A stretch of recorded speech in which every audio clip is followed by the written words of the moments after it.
അദ്ദേഹം ചെയ്യുന്ന ഒരു സിനിമയിൽ ഇടയിൽ സംഭവിക്കുന്ന കഥാപാത്രം ചെയ്യുന്ന ഒരു പ്രവൃത്തിയാണ് എന്തായാലും ഫസ്റ്റ് ലുക്കായിട്ട് വന്നിരിക്കുന്നത്.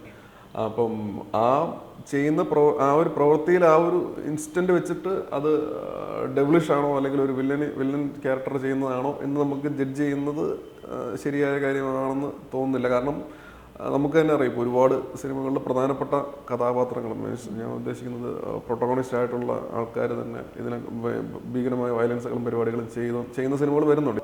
റിയൽ ലൈഫ് ഇൻസിഡൻറ്റുകളെയോ അതിനകത്ത് ഇൻവോൾവ് ആയിട്ടുള്ള വ്യക്തികളെയോ ഒരു പരിധിക്കപ്പുറം ഫോളോ ചെയ്യാനായിട്ടുള്ള ശ്രമം ഇതിനകത്ത് ഉണ്ടായിട്ടില്ല. അൾട്ടിമേറ്റ്ലി ഈ പറയുന്ന ഇൻസ്പിറേഷനിൽ നിന്ന് അപ്പുറത്ത് അതിൽ നിന്ന് നമ്മുടെ മനസ്സിലോട്ട് വന്ന ഒരു സിനിമാറ്റിക് സങ്കല്പം ഉണ്ടായിരിക്കുമല്ലോ, അതിനെ എങ്ങനെ എൻഹാൻസ് ചെയ്യാമെന്ന് മാത്രമേ നോക്കിയിട്ടുള്ളൂ. ഇത് സനൻ മോഹനെ ബേസ് ചെയ്താണെന്ന് നമ്മൾ ഒരിടത്തും അഡ്മിറ്റ് ചെയ്യുകയോ പറയുകയോ അങ്ങനെയൊന്നും ചെയ്തിട്ടില്ല. അത് എവിടുന്നോ ഏതോ ഒരു സോഴ്സിൽ നിന്ന് വന്ന് സ്പ്രെഡായിട്ടുള്ളൊരു ന്യൂസാണ്. അതിനകത്ത് നമുക്കൊരു ടേക്ക് എടുക്കാൻ പറ്റില്ല. പക്ഷേ ഇത് ഒന്നിൽ കൂടുതൽ റിയൽ ലൈഫ് ഇൻസിഡൻറ്റുകളിൽ നിന്നും പ്രചോദനം ഉൾക്കൊണ്ടിട്ട് എഴുതപ്പെട്ടിട്ടുള്ള ഒരു തിരക്കഥയാണ്. പക്ഷെ അത് ആ റിയൽ ലൈഫ് ഇൻസിഡൻറ്റുകളെയോ അതിനകത്ത് ഇൻവോൾവ് ആയിട്ടുള്ള വ്യക്തികളെയോ ഒരു പരിധിക്കപ്പുറം ഫോളോ ചെയ്യാനായിട്ടുള്ള ശ്രമം ഇതിനകത്ത് ഉണ്ടായിട്ടില്ല.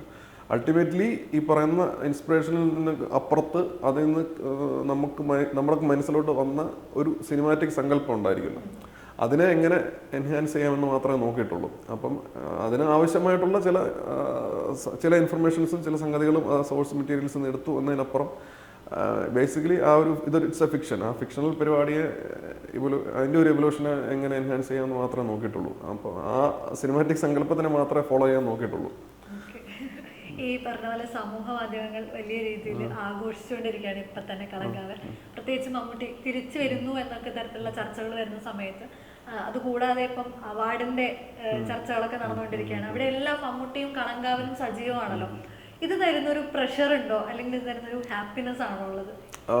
ഇത് ഇപ്പം എന്തൊക്കെ പറഞ്ഞാലും സിനിമ ആൾക്കാരിലോട്ട് എത്തുമ്പോൾ അത് ഇങ്ങനെ ഒരു സിനിമ വരുന്ന കാര്യം കൂടുതൽ ആൾക്കാരിലോട്ട് എത്തുന്നത് നമ്മളെ സംബന്ധിച്ച് സന്തോഷം തരുന്ന ഒരു കാര്യമാണ്. അങ്ങനെ ആൾക്കാരിലോട്ട് എത്തേണ്ടത് ഇന്നത്തെ കാലത്തിൻ്റെ ഒരു അനിവാര്യത കൂടെയാണെന്ന് തോന്നുന്നു സിനിമയെ സംബന്ധിച്ച്.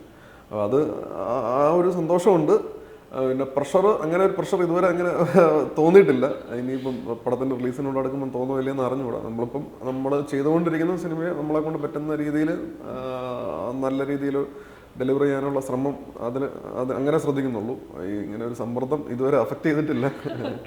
ഇതില് പ്രത്യേകിച്ചും എടുത്തു പറയുന്നത് അദ്ദേഹത്തിന് ഫസ്റ്റ് ലുക്ക് വന്ന സമയത്ത് അതിലൊരു വില്ലത്തരം കൂടെയാണ് ആളുകളിലേക്ക് എത്തുന്നത്. അതുകൊണ്ടുകൂടെയാണെന്ന് തോന്നുന്നു വില്ലനാണ് എന്ന തരത്തിലുള്ള ചർച്ചകൾ ഉണ്ടാകുന്നത്. അത് തന്നെ കൊടുക്കണം എന്നുള്ള ഡെലിബറേറ്റ് ആയിട്ടുള്ള ഇന്റൻഷൻ ആയിരുന്നോ? ലൈക്ക് ഇദ്ദേഹത്തിനൊരു ഒരു ഡാർക്ക്നെസ് കൂടെ പുറത്ത് വരണം, പ്രൊജക്റ്റ് ചെയ്യണം എന്നുള്ള തീരുമാനം ഉണ്ടായിരുന്നോ? അത് നമ്മൾ ഫോർ ഒബ്വിയസ് റീസൺ നമുക്കറിയാം, നമ്മളൊരു ഫസ്റ്റ് ലുക്ക് കൊടുക്കുമ്പം ആൾക്കാരിലോട്ട് അത് കൃത്യമായിട്ട് പെനിട്രേറ്റ് ചെയ്യണമെന്നുള്ള ഒബ്വിയസ് റീസൺ അതിൻ്റെ പുറകിലുണ്ട്. പിന്നെ രണ്ടാമത് ചോദിച്ച ചോദ്യത്തിലോട്ട് വന്നാൽ, അദ്ദേഹം ചെയ്യുന്ന ഒരു സിനിമയിൽ ഇടയിൽ സംഭവിക്കുന്ന കഥാപാത്രം ചെയ്യുന്ന ഒരു പ്രവൃത്തിയാണ് എന്തായാലും ഫസ്റ്റ് ലുക്കായിട്ട് വന്നിരിക്കുന്നത്.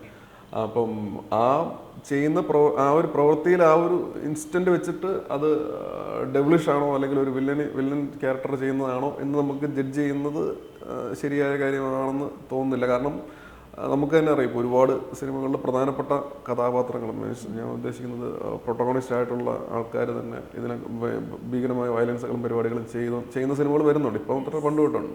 അപ്പോൾ അവിടെയൊക്കെ അതിനൊക്കെ മിക്കവാറും കാര്യങ്ങൾക്ക് ജസ്റ്റിഫിക്കേഷൻ ഉണ്ടായിരിക്കാം. ആൾക്കാർക്ക് അവരോട് ചേർന്ന് നിൽക്കാൻ തോന്നിയേക്കാം ഇമാതിരി കാര്യങ്ങൾ ചെയ്യുമ്പോൾ.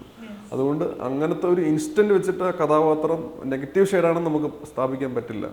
പക്ഷെ നെഗറ്റീവ് ഷെയ്ഡ് അല്ലെന്ന് പറയാനും പറ്റില്ല. അത് സിനിമ സംസാരിക്കേണ്ട കാര്യമാണ്.